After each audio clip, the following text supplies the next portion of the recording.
nilhapha ulenaute ho online gospel campaign zanthumna yung geitawin ama sapenin pakain koi chu ama ahi ahenai ti inangayuwin chechu ki khol na dinga hung ki sayahin ani na chun hu ing na ki het chin na dingin ki hol na masa pending chu chon se kahiti ki het min chon se ahi dan a ki het chin lowa ahi le hu ing na ngai cha ahi jong a ki het thelo ahin hijia chun zanila chun che thu chu inangai tawin anangai man lo umai le youtube denai ta je chun ngai ki thei ahin tu zana hin zana masa ka phun ta bang chun chon se ka hi ti miong ki heting le ki si na lung hei na ki le kit nom na ngai dam thum na ti ho chu abol te ding hi ti hi ain ki he ni nahi tunin che thu hi topic len ta hi ja chu salmon khana ga sei chai theyong chu hi be set pon tin ai la itaw nau pathin asana tu zana hi chi thu ka sei na dinga hi thil dang sanga kichi zo a ka het ei hon inewa pat ina za zingu pathin thu lukbung som lenga chapaneu zo apa akona wa manga gen theina mul phona tin chenga thu a hongkile kitpa akona hi dunia hi kisi kiti ipi ham lung heina ta be chu ipi ham ai lo wai le thu phachoi ngaidam ki thum kiti ipi ham teng le hi to banga chu ibol teng le pathinin eidinga ipi abol umam ti hi dunia chu iga bet diu a he bible chang anasimuhitin luk bung som lenga abulam cha thua kan sei thoding ai ta in ain chang som la sagi hin paning katin som ni la li gei kain sim de hi chu in akha do phanin kapa ina asu thala ho khuzat pin ne khop le ne wal chang ha ne ya keima la hikoma hi gilkela thiding kahi keima ki paning ting kapa hinga cheng kating aza pa wando na le nang ma mit mun ka chon setai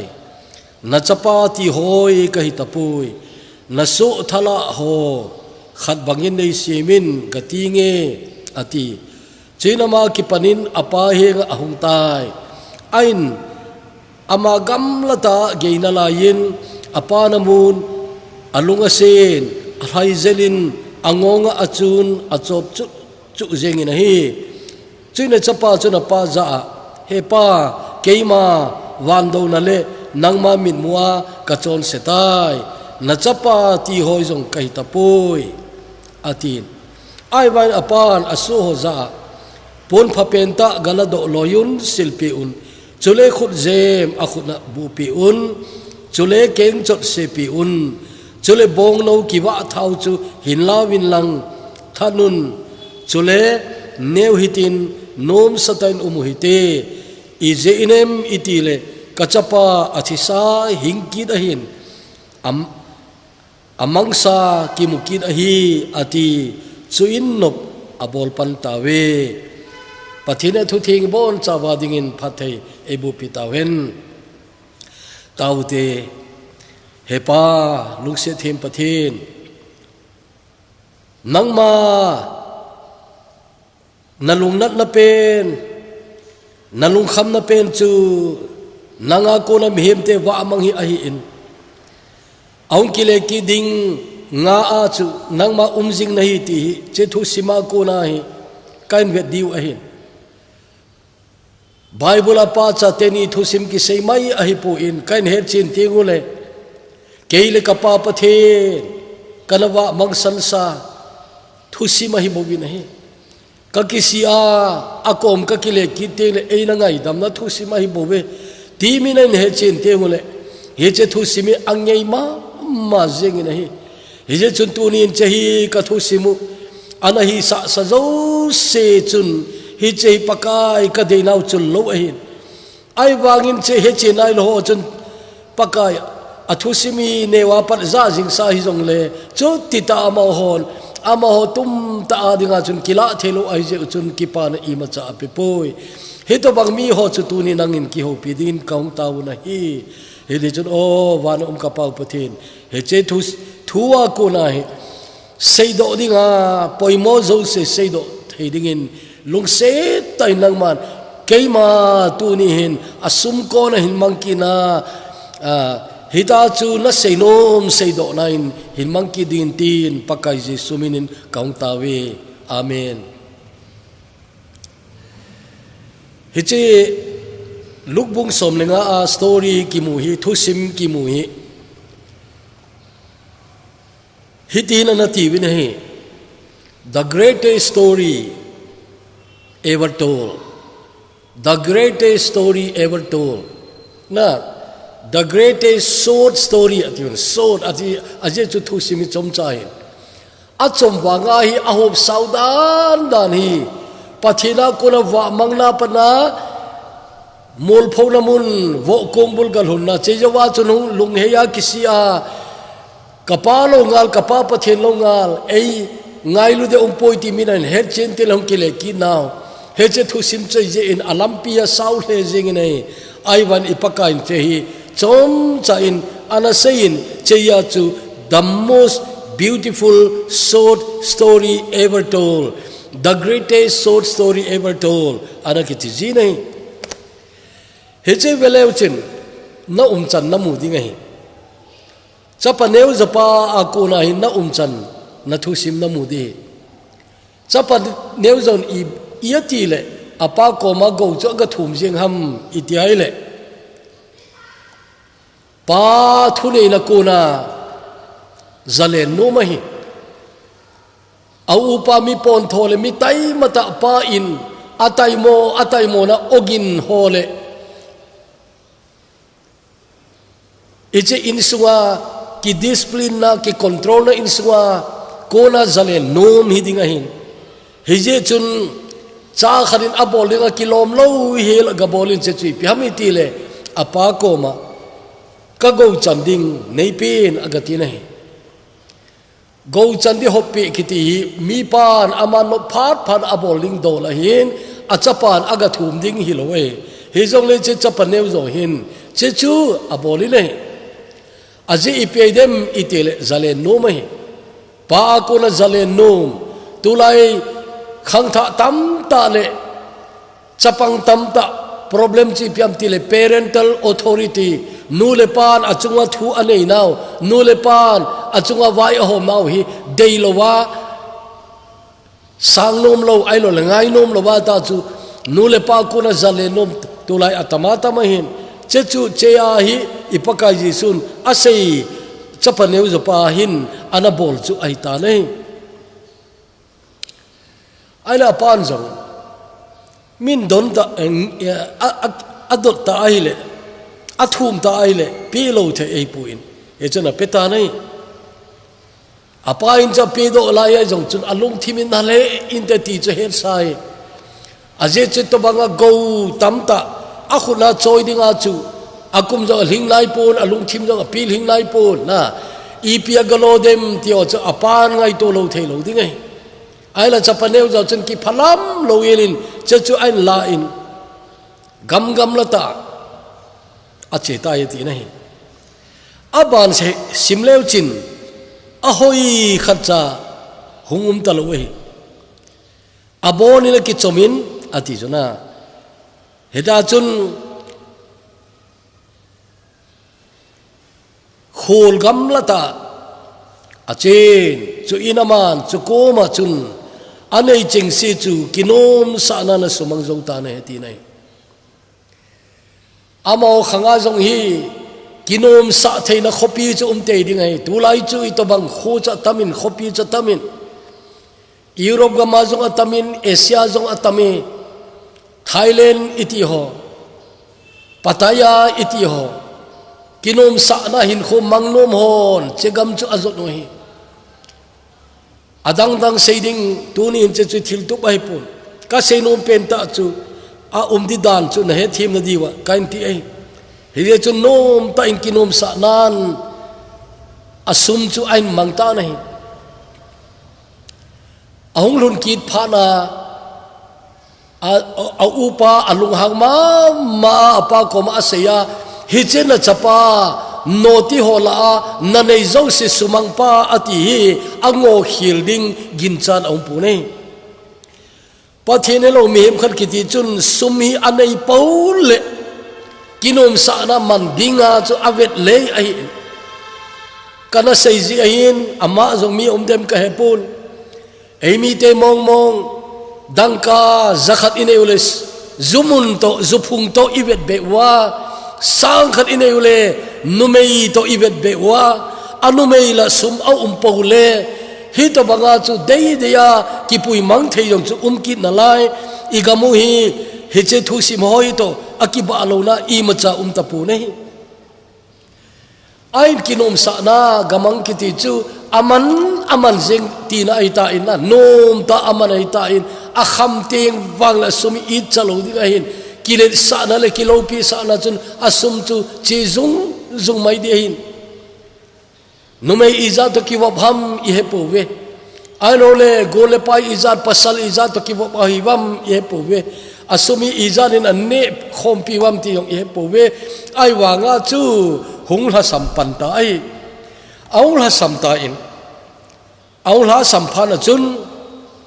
I hung ti tam mi ga mal ha samti chu boyum thodi tu chunga lockdown in the gampom pi ong ki phona emi go lang phabe building jong nei lowa khopia wa vai ta ho jong chu alim ki sana inamu chu ahin chu mi lom chakhat thu simbo ahin izan a dem amo jala phat phalowin an pha je ahin he che chapaneu zo paile aman akisim thu phat phalo na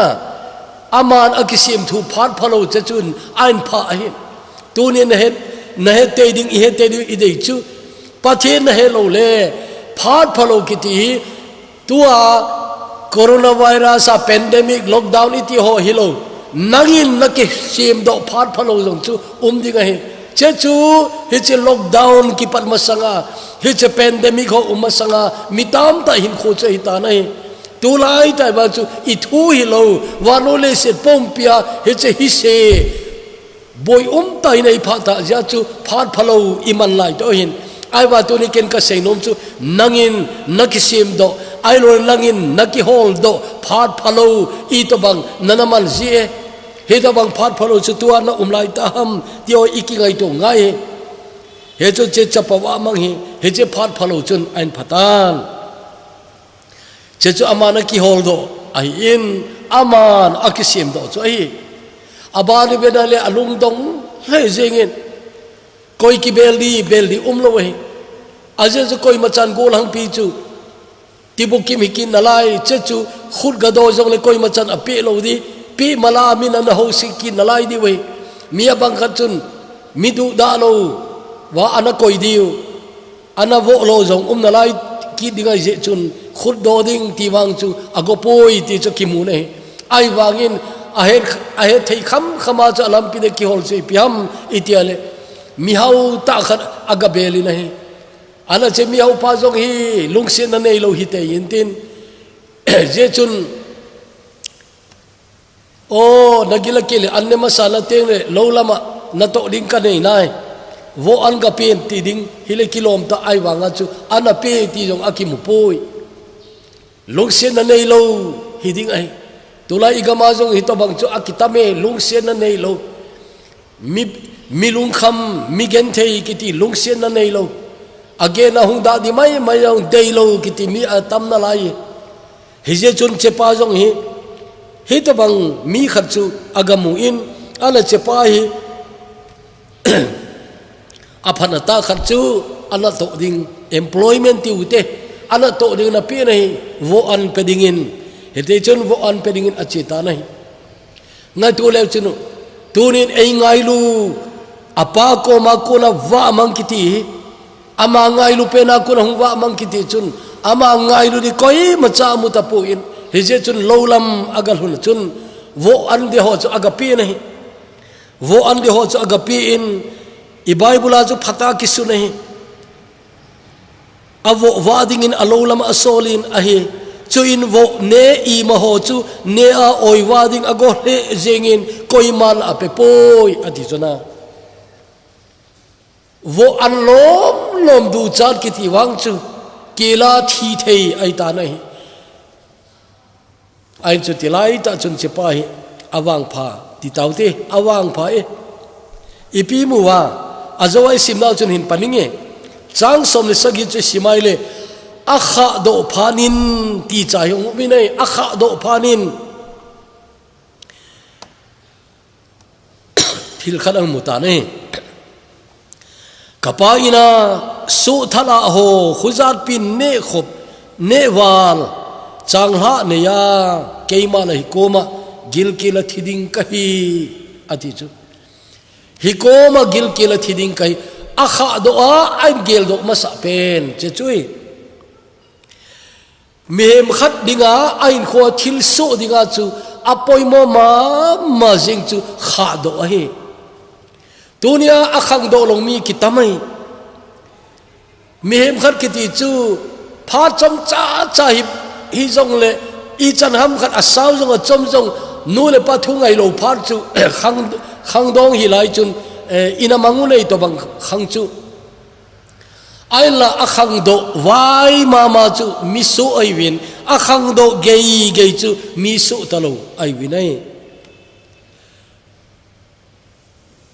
so pite ho tu ni che pathin thu ngai ho tu ni che pathin o in gelun lang kha do phat hi lo ham na kha do phat hi lo ham che cha paneu za pa wang phan na chu ong khang do inai a kha do le an mu chi pya thiding ka he tia ki mu chu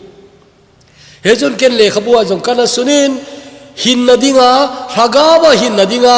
kalbi masapen chu thiding ki he dia hi ka ti ji nei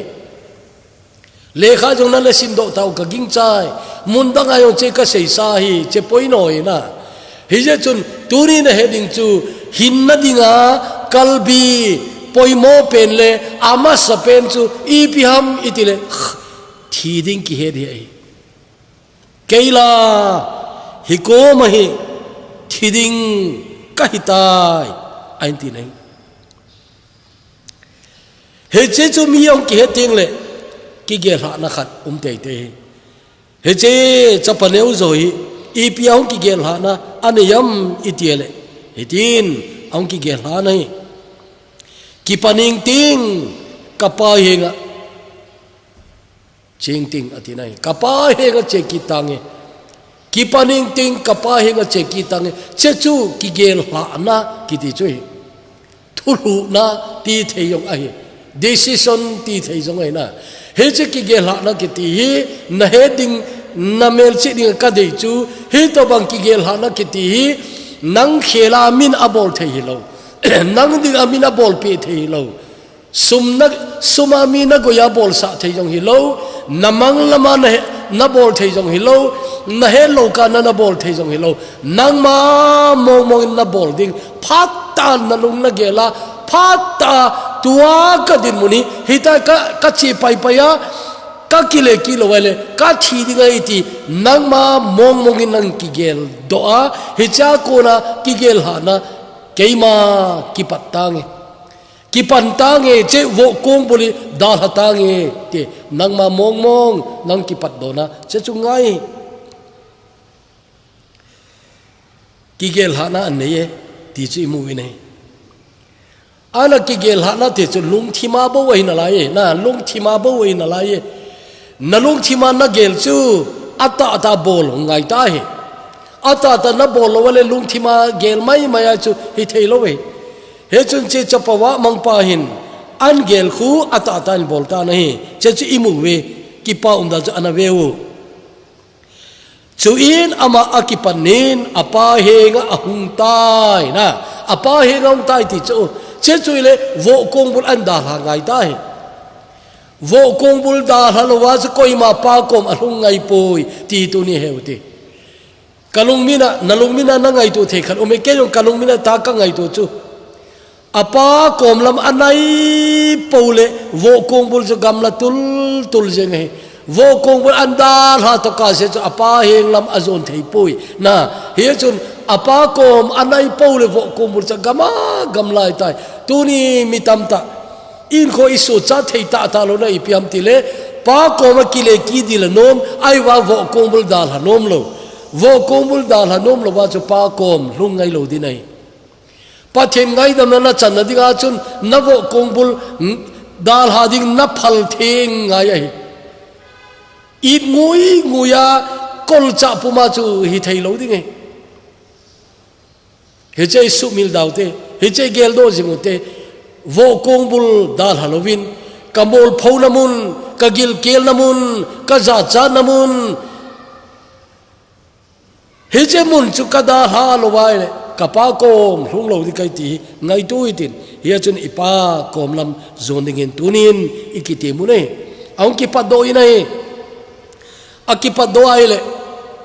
he cha kipa ta chu na su mi lo di ka dei chu kipa pi ta gam la ta apan ana mu nei a khote dagin mu zong le a he lo diu nangai tu kha je che a khote dagin ana mu zong le wa he lo diu we hoi lai mal jin ha wa le khadia gin cha dio je chu amela jong amel ngai chu puta lo di ngai na ai wa pa chun athisana hen anei di ngai ahong kit ka angalel ma jeng apodonia pana hong kile kinen chu ananga jinga anagal dor jeng anjong adei bangan netalo dik ahin zana jong i muzi lo dik ahin achapa hong kin ding o zan khang noya hung long tale tio bang angai to dik ahin ai lo le ka vet lo ka hung khatale ki phalama hung ngam lo tale tio yo angai to de che ya chu ni sia hi achapa hung na ding hi avet jing anavet jing ai chi ya chun gam la ta hong ge na lai chun amun in maya kel ko phunga adingi na nga e akitipoi awaranda a sofa nom ta kidoin ana to ina nga e ti akimupoi ipi imuwa adele ti chuna apan adel paying inai adel pay jengin achapa chu ahong lun ka angal danan chuna adel pay jeng ni phaten veleu chin akoi masajong hi apa ahin acho masajong hi apa he angong akoi ati hona angong akoi acho mi nei boy pu kangai da me ti ngai lo pi a action zo se ki mu je nei heja chapai na gel chi pia o kapain engai da me ti cho he jing ve ta apart to bang akoi ai lo le au na yong ananga talowa andel jing hun an koya achop jing hun achapahin kapain engai dam ta de o ti atin nalai de ti ponte lung thimbe ye long ale ti ponte na apa chan zo se chu kapan engai dami kapan engai dam nom na lai kapan ei sang nom na lai ti chu a he chu aila aman ngai dam ki thum chu ama kinahin apa ko ma chun hepa keima wan do na le nang ma min wa ka chon se tai na chapati hoi ka hitapoi ati nei na so thala ho khat bangin nei semen ti jong hi ati go da hin che chu ti man ta lo hi i bible khana hin che chu ati na lain aki kisun khain bible le la ya hi ana her khilo ai mai thei bible dang pau dang tan la sa pau tale veleuchin che chu asei ta lo hi na ki akimu nei aje chi piam apa ngai dam na kiti chuna phata apa hin aver sa ngal jeng ji achun abana sei sa ta lo hin kilom hi chai nalomit in naga mu theyam ailole naga ngai tu theyam hita ka ngai tu chu pa chateni ta banga ki kol tun tuna aum lai hin aso hoina aso te hoin an mu diu chu aso na mu wa chu an gel diu le ama ho le ama ho ki liu ka gin cha chu hey hungo ipu ne wo hung ta ipu un sana i mun mo pi an zong nei ji ta lo wa achapa bo wa ngai to tu ni pu ne wo hung ta ve wo tin an del liu chu na ngai chu na ma te ni pa cha ta ki koi lai wa achapa na pa kom ngai da ma thum lai aso te ki ve la ding ta liu chu tha no na ding na ki pa na ding achapa to apa tan ki ko yune cha chu so te o no akim vel jong ding de na ki pa di da chu I to ba na de na I to ba na de ti wang chu ka he poi nang jong ka gelo I pi ham khat chu akipa naw chu mu thei chu de fi ma tho de hin jong le koi ma na hi di bang ta chu tho do ding ka ging chapun chani kho chan he wang chu mu dinga chun mu lop na dinge na ga vet dinga chun vet no ma na dinge ki pa pi na lom dinge chelai ta chun apani pe se ye aso ho ko ma pon phapen galaun lang silpiun achapa nen de du zeng na achapa nen de du zeng tele asam ho jong hi akipolo na I chanai ta dem asang khol jong hi ama khanga asang kholo chu sang khol chul a khum noi chan kengong chan jong ai sang khol chul khat anei ji wei anoya asang khol leu cha khat umintin achunga chu sang khol chul cheyong chu nei na lai ham nei lo anei jong le among lam jong chu tel di hita nai tiếng le apa naga mua alung thim nama ma ding chu achapan keng ko an kisi tapui so baga keng ko sielowa amu chu apa lung na dingai alai ne de dan chu ngai tu ta vo jang na di amo khanga hi so kiti hi a in nei te sang atam jo jiwai kiti hi amo khang amo phan lai study bol chen cheu chu na mu ding ai in sung khana hi so atam zo na jong umin so te o chu nunga ha golanga hi jong leo keng ko akisiel wa hi so in keng ko siel wa in sung mi choi le chapang neu cha ki sanin keng ko asiai in sung mi hi na apa hi to bain alung thimana tadem chapa keng ko jong nei talowin na hung nei chubana akhut jem jong tapoi masanga chona tho jong akibu hi mai thei cho aiwa mi ne di talo chun khut jem hoi ta kibu ipi phachoma gil ke la ka thi san tia khut jem hoi ki zu hi tan tin supite hi che chapa neu zo pa hi nadil munai ti namu to ka se chun pa kom na kile ki nom lo de tunin papa thin ang sunga kuna va mangkiti hin khoche pia ngai tun na zui pa setan hin asugen theina lom lome setan hi hechin le hen izui lo hil di wehin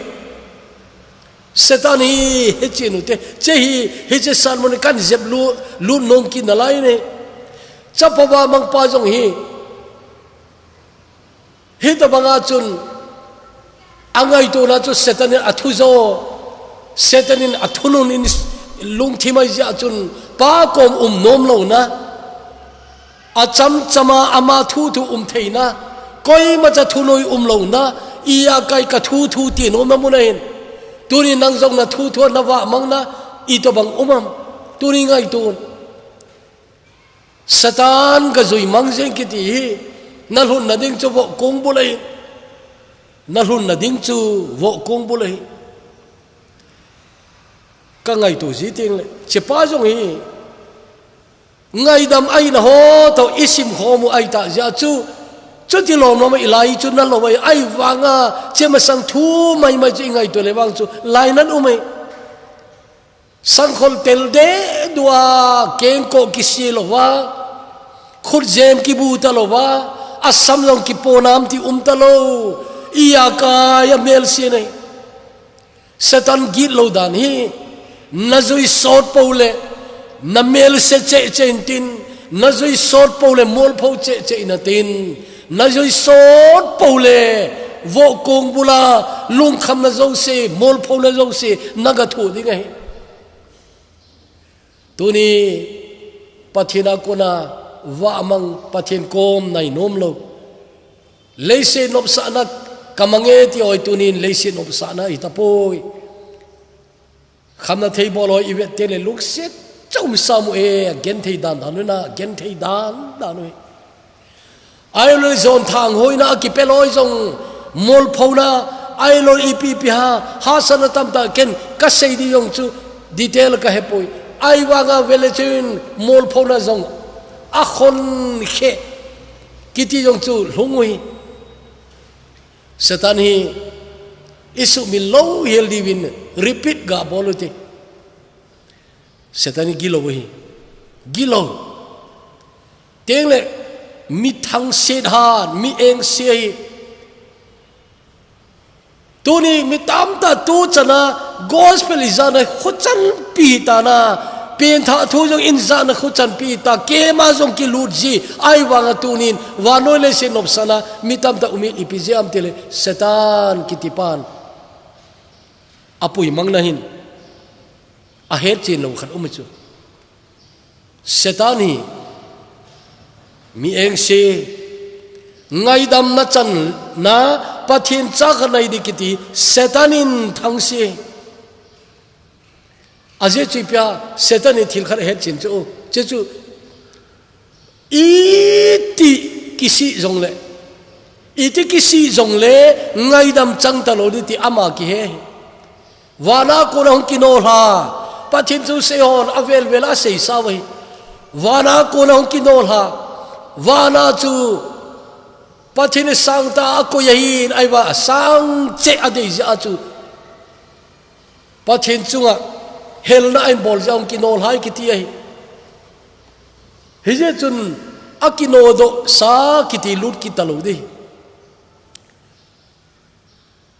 khuwa ki kona kino do tiong hin na anaki zap zamin atam zo i wa chu khamna thei zu akivei hau sate ha authority ho hamin avel vela warning api wa avel vela gi sana abol nunga jong bol te te ja chu upai dam talowa kho akon kino do he choi ong kile kidibe akile kidi kin chan lo he institution kino do jong ome school chapang college chapang thil si abol ja kino do tale admission mu kidde ki mu kitalo he to bang ma chun wana kuna setani kino do ita ja chu pathinin welcome kitalo ding lut kitalo diti setani ke nai ama ngaidam chang thei talo ding ahia ki he in ai nangin ngaidam na chan thei na lai ding ahe ki ni nai he chu nang ngaidam na chan thei na ahe hi athang se nai nang sangin setan kiti chun van khopi nop dan he in aje chu nang namunai pon aman amu sa ai ama sota ana chen na ai sota ana na hi lung kham di lo na gilkel dang cha lo na lung don ni ma cha lo na van khopi theng ano manom chu setan sota ana sa hi chia chu anop dani ahet sa je chun nangin nagamu di cha thang si nei nang na zol zo zinga ama dinga atu de jing theyai le damuna na khom pi de je chun ain in nei damun thu ka sei la ya chun kana sei khata in damun hi pathini angai lut mama mihem chate umna ding asim anahi pon setan le ama nung zu yovan til gilo ho cheo umna dinga chu asim mai ai wangin setanin aloidingin mihem chate jang atam theipen puilut anomin chobana pathin angai lut mama mihem chate apuilut tampole pathin lung thim na dingai ti he je in setan thano pen khat le setan ina bolnom pen khat chu pathin lung thim su na ding ti hin he chu tunin sopi tulai ta na din mun ipia chapane zo pa banga hi so banga hin khogen thei ta manga nei tam setan suwa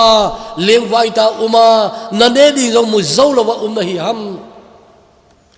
pa ang sung chang hla ne seng lo na ne dele don ding kiling sela a namun chechu pathinin tunin nang dingin akoi jing ahi in chedinga chun tunin pathin nang ananga jing ahi setane chechu her je chun athang si nei ain akho ma khachu setani mina zui sort pole nom sa che ding hi bele phadi aiwa athi kona agena gen thingen chai ta wi nei atam zo wang anei zo se ki chai ta hi ki no nei nei zo se ki chai nung dam theina zo se ki chai nung hoina zo se ki chai nung ai ki na lai nei tu ni ngai to o ngai to tu ni chahi phata in ngai to pha rahi ain apan hitinan tinai pon sil talo pon sil sa ding chu pa lung lai na hin apori to ban si in tel de du ta jong le apan atha ani nei pon phapen anei na lai nei pon phapen anei na lai he jo che pon phapen galaw la silpe un ati chuna achapa chu kinta cover abol no mi nei hagawa hil chena bol hon aseina chun hiche pon asilpe hin ngai dam na chamkim avet sai ati chu ngai dam na chamkim covering him with his love angai hiche pon asilpe hin angai lu na in cover aborin angai lu na chana khu khum ta in angai dam na chun akhu khum ta in chahina anasan kina apom na chun hiche pon chun akhu khum na chun ima zo se chu avet sai kiti re abana chun ipi mu wa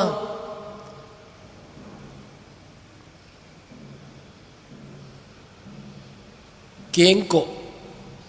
hin sepiu na tine kengko hin sepiu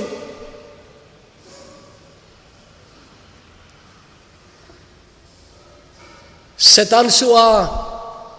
na umna nang zong su banga hi setan ne su gen the hi zong la tunin pa ang song nan zot ale chapaneu zopa ke wilong nang zong kengko cha hi na kengko na sepi de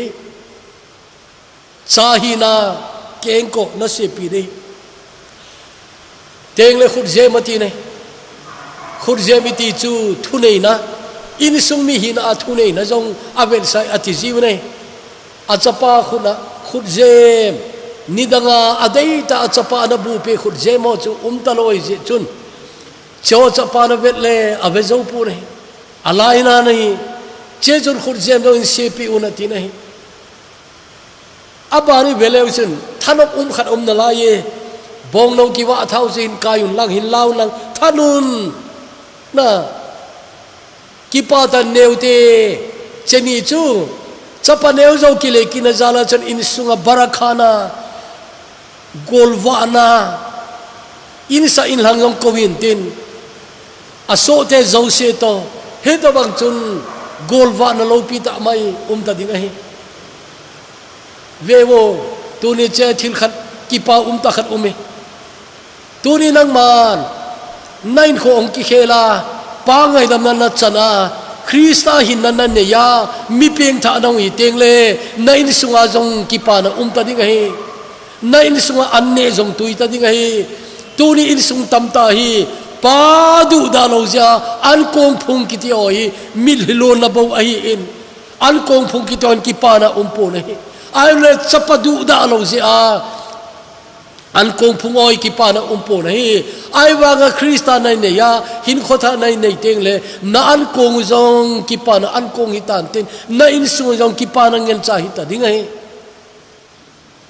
Kristan hin kho an khel phan le ima zo se apha jengena ima zo se phane he cha jong hi mitam ta in che chapaneu zo in lamong kile ki ja hin ki pa na anei ke wilowin chenil ha an kong in a up khomui I to bang ki pa na ta dem chenil ha lama gil kilo oi vanani keu a hi po ki pa na an kong ga pan chu anu mi ne na ki pa na an kong chu ga pan chu anu mi ne he chu tu ni na pen tha ai le na zal zo ding mi tam ta ding he nang ma je akipa ding nang ma je lung mong sela ta ding au mi nei ni khadi churachan pura lampi khar ka zuya ile mi khani nei na kovin pa khat a hi in oya pu cha don ite cha don khomite ati kei cho hotel a to nom lo kai je chun kanom be set pun cha wang chu don ngai poi ka ti le ai poi yo pu ka sei nom ma hi sei nom ka kan ya cha I don pu ma sei go kai atin che phala ya dinga churchan pura restaurant min thang pen ta khana chun ei pui lo nin cha chun cha a orderin ne thei akovin ta chun ka holi muni hita sei chu oya pu sei nom ka le ji a kan ko nahi to ne ki mu ka ki pa ka pien tha hi ka ki pa be se nin ten che ya chu nang ko ma yo kan sei ki te te no mai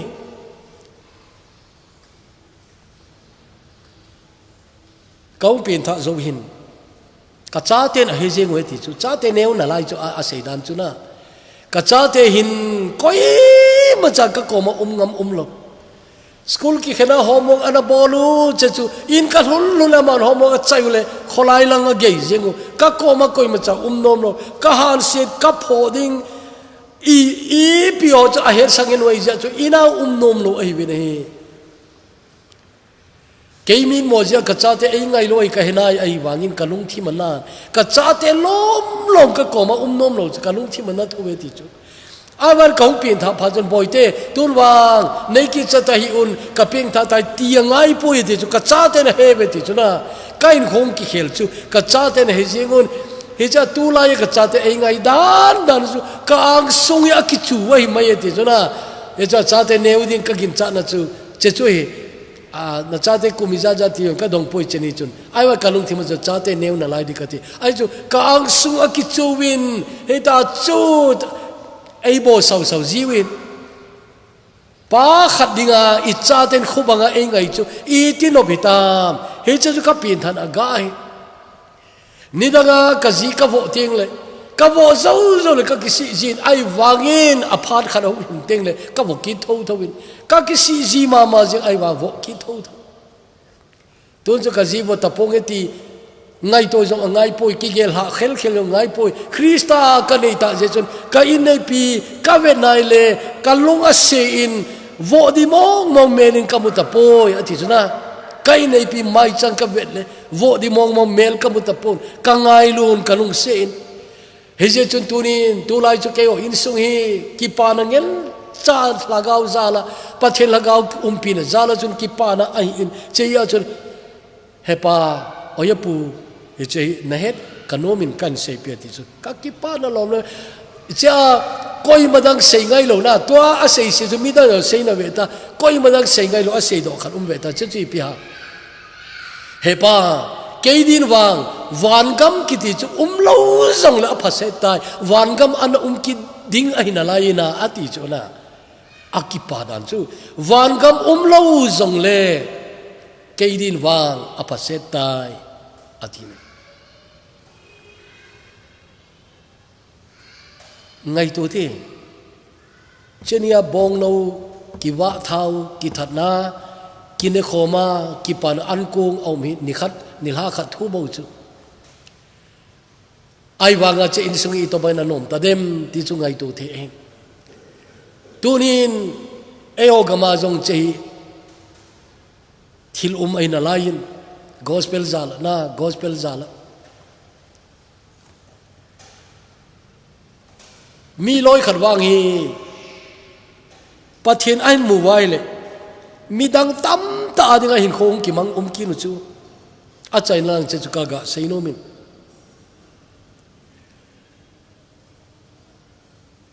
America gama the promise keepers kiti movement hatta ana chechu nana za khari ka ging chai namu no mole promise keepers conferences ti khari YouTube khun hol le chen tam ta ana umde ken ka gamula ya choile hi to bang YouTube kitio jong au lam yong kai pon nai pon tin ai wanga chu video cassette a tain a cassette khat ka loi te khanin ei presentin chu ka ve nei avelin ka ve nei mi hia long lo thei pon pa khuzat pi a conference nu mei khat cha jaw lo we aje chu promise keepers ti pa te kiloi khom na hi e chu pasal ngen cha nu mei khat cha panglo he to bang chu stadium len ta hayara bolun stadium len ta cha dem sel sen ki khomun stadium dimiti football ki chep laya stadium dem khod ki bang lowe a stand zo seng dim a pitch a ground zo dim ai winai he cha conference zo ka venai le ain bol no pa Bill McCartney ki ti pa hi che pa story a China ka mangnu mi Bill McCartney football coach sahin American football kuna heche football khu heche professional alien ho jong ki low high school khat football coach sahin ai wa high school football high school basketball te ja mau kam cha thula thupien tournament lin ta hi hung I thau thawen heche high school football team khat coach sahin ai sports a ki happy oi pathin amulo le wang chu set na za chom mai ki chim ki noen zule sa ki chim mo hin nu me ya zong ki chim ji mi loi khat chu mi lo se ka ti pui ama yong to ba je hin kho hi chawai ta ki mang chami ai je chun aji jong lung kham aji jong sulung ki mai ai ni suwa ki pa na umlo ama je a ai man gin cha lo hil pin khat ve hi pathin tu sei khat thu se agangai nei thu se ya gangai le speaker pantai an sei zap khari aga alunga hina ki kap lo chet chu English atai a sei chu if you want to know the character of a man look into the face of his wife ti hina speaker pan an sei ti chu pasal khan kiti I to bang mi ham ti na he no mai le ai nei pi mai chang ve na ti che al sei kho kalung song ki kap lu khu na ka sa dan chu ka in nei pi mai chang chu ka kalung minin ka mungal jingin cha chu azana jo ka program ka khelin ta chu ge talobin ka in lang ka zun tan ka in ka zo chun ka nei pi mai chang ka ga vet le ka su lung kim na mai chang ka su za cha na mai chang ki cha jinga ka koi na mai chang ki pa na mong umlo mai chu kamule he che ka ji mai chang chun ka chon se ka hin ki muai ti chu o I to bang I nei pu ka hi tam I to bang pa ka hi tam ti ka ngai to lai chun ka ponel be se jingin hi cha chun ka chon se ka hong ki si in ka lung ka hein Jesus Christa dingin ka in ko commitment ken boltan pa ka Yesu kan ki sane te chu he che jo chun loi le gol khat le ni koma abari no sharing and bola o ei ho to bang America pa izan ta dem zile cha te lung kham na in sunga dinga za cha na mi pa izan ta dem ti teo an ngai to lai chun na aloyo seri an bolwa cha chu khat vei tau khom na mang ki ko khom le mi pha be cha ki ko khomun cha chun loi le gol ki hol be che ding in ti chun aki vail hau cha ki loyal goal and holoba a body sharing and bolole hito bas America pate pathil makile kin ding na chechu na sada body and hu conference and bolole zagu bhong ki khom thei ta ne cheyo chu sang gu bhong hi ta cheyo chu sang som thum somli somnga som gu chu a climax chun Washington khopia million khat atiwam chechu million khat to bang chu Washington khopia che Lincoln Monument na Phaizol ale na len maidan hu che ko dim sena hu ana ki khom kha we vita football coach jila cha jong don lowa hin khonom ta leisi nob sa na nob cho na muna umpa apathinan ki muhi iti wang pharita America pa tam ta pakai ang sunga Kaulut pa awita nei pathini na man akidang nei a movement lin wal zinga maintain ha sa jong hi khalin tin tengle akala la setan la to jang chu umin tin cha chun all in all dai chu hitale kilometer to ai lockdown ho thong ki som ki le chu promise keeper chu ahong ding do zong na la di mi hepui ai wa kum somo ta bang chu hatta ana chiwen akum za ka heta poi south him ta ana chiwen America pate izan hin ko chu tats aborita he je gospel chu nan to kha Bill McCartney pa khat pathine lo in khwa ko na pathine mua konin America gampumpia movement ong chetan chekeu chei po e ho gam chana hi kenjong pa ta ti ho lunga kan gel do na le ke mang ki go ball pa na le khabu kan sut lo hi che promise keepers movement in nasada kan khoi azzo valentin he che burden le che bizona hi America ko na ka ong kile ki nahi ka ki pa i nahi America thildang tampi ka popoi I macha ka pupo hi jong le che hi kan ki pu hi chen kan ki pu a tuni igam sunga pa tam ta ko ma ka sei do thei ta ka ki pa ne he chu tunin sopi ure naute Bill McCartney to banga mi asang so ma sang za ko ma pathin na man di hilo mai the ai wanga tuni Krista ko ma na hungle nang zong burden khan hi nei natin nang zong vision khan hi nei natin nang zong mission khan nei dei tan mission ka ti chu na to ri khan nan ke he dei tai hi che ding ai pakai ka zui dei tai ti ki ngai to na nei ting le I ti ki pa dei ta pathin cha te hi I wang phawe khat vei thi ding ki he a hin da di ana zone I ta bit chapawa ma pa chaina seitange apa ko mahuluna apa ngai da ma chan zo nong chun awa mang na lai de tunin ngai to hitin pa ko hlung ta chu wa mang ta lo di tunin wa mang ki ta lo dingin pa ko zo nu te pa kom zulute tao na kan man dia hin ka tao chai ting le iso piu elel monai kahunge pakai kahunge wa mang kita lo dingin la khan en sa pi din chechu aki chai le nang nana tao na di hitan tin kei ka tao zo te le aman la sa ding ama la sa zo ting le nang nakitaw dia hitai naina na umaile napindan sungkhana luni lang na taw thi ai lo le gamana umaile gamnoi khana tawin alo che sarmoni nangai zowa zinga nangai ki theyai le mun thip khana nangai theyai le aki chaina ana tawin dunia hi counselor khan angai ta poi tu lai speaker o hin counseling to banga kan seuta jichun counseling kiti dang jong angai ta pune che vel khana ki chelo le vel ni ngai lang teng le na mun munin na chon se pakai ko ma thupa choin ngai dam ki thum le chin pathirin na ngai dam di teng le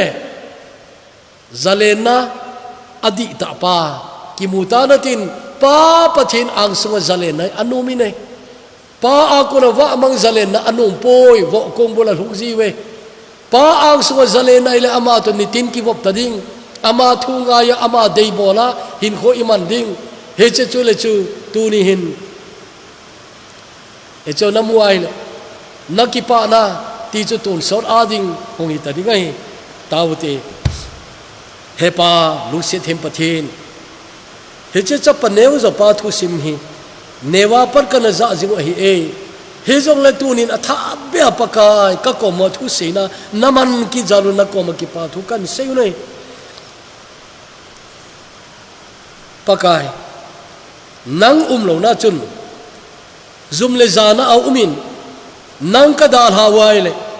lung kham na mol phau na mun ka hung ji bane ai la min nang sunga jot thing le nang man ngai dam zo lo na nei pun ngai dam thei lo na nei pun na ngai dam zieti kamu bin he chun tunin he cha chapa neu zo zong hi i to banga apa sumol phau apa sulung kham hi zong le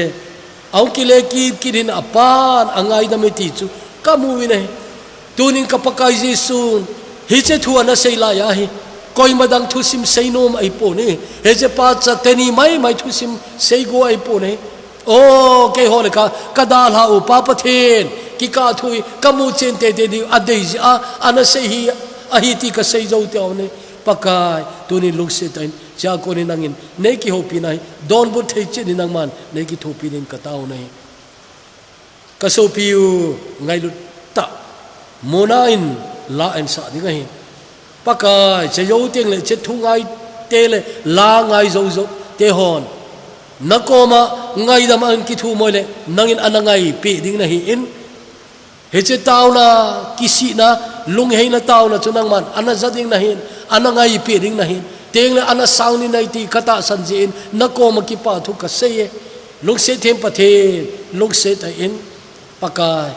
he che thu hi ka hin na te te di win hin na nei lo zo sen nang ma hin kan zot ki na dim teng le tu zana ki sei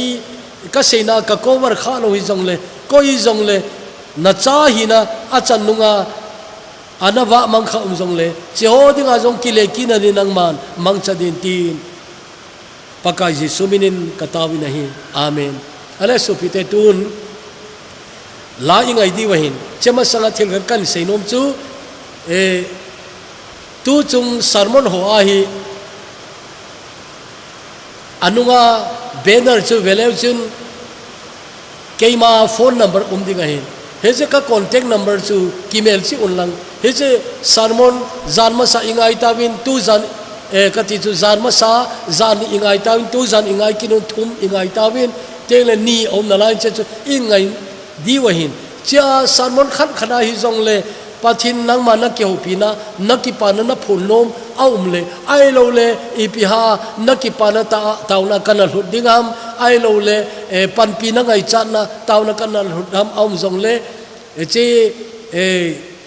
to YouTube ma comment a ho koi sangin inbox a to contact number kapi na chun en thot le chin ki pa umintin comment sa koi no mo le a kho pui testament to bang yo hitan tin ai la personal ta ke koma inbox 9 bol theule ki pa le tin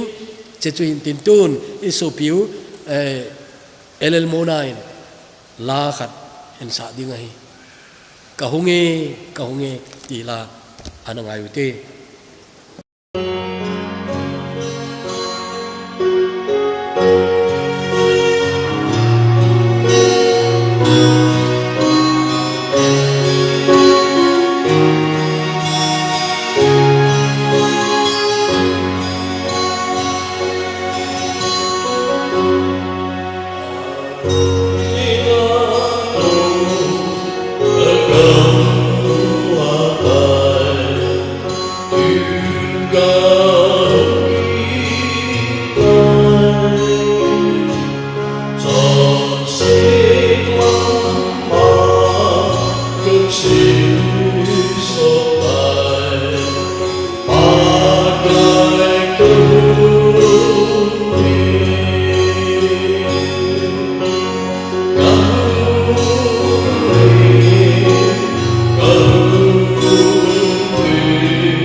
Oh